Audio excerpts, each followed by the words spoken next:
viewers, how are you? I thought I would talk about More Than a Dream, how it came to be, my visualization process. It started a long, long time ago. When I wrote this poem, More Than a Dream, I wrote it when I was in high school, many, many, many moons ago.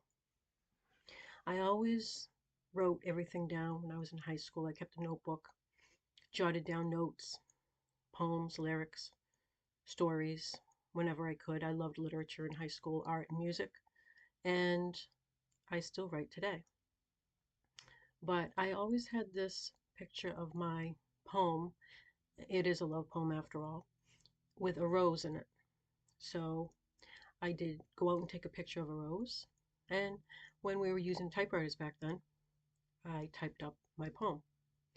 I added it with the picture and came up with this.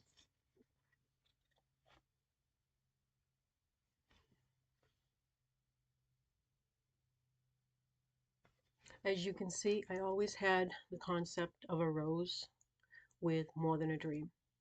And back then, we had stationery.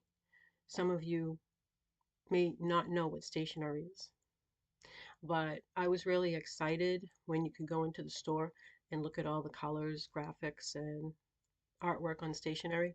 When you were typing back then, we had computers. Well, we did have typewriters, and we had electronic typewriters and computers. But anyway, mostly a typewriter. And I would pick out these stationaries, and I would go through them and see which one looked the best. And I still always had this rose petals as an image for More Than a Dream. So I looked around and I found stationery with a rose and rose petals on it. And I typed it out.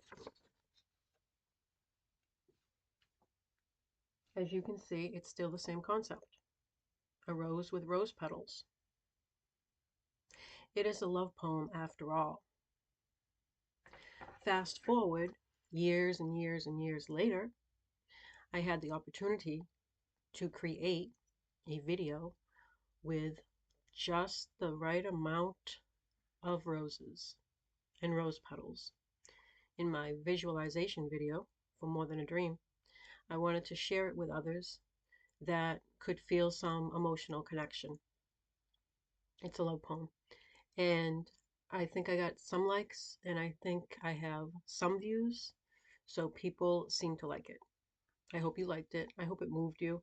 I look forward to creating more poems and poetry through my videos. And some people say you can't experience a poem unless you read it out loud in a club in front of a live audience, which I disagree. I think there's other ways that you can feel a poem, create a poem through video and words.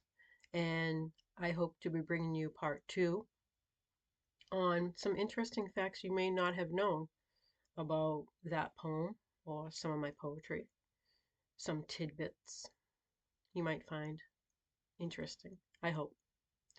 Well, I just wanted to touch base with you and tell you a little bit about the behind the story of that poem and how it came to be, and I'll be updating it a little bit later for part 2. And I look forward to you. I hope you can tune in for that. And as always, best wishes. Stay well. See ya. This is Karen Kaczynski, aka Cooch Pop.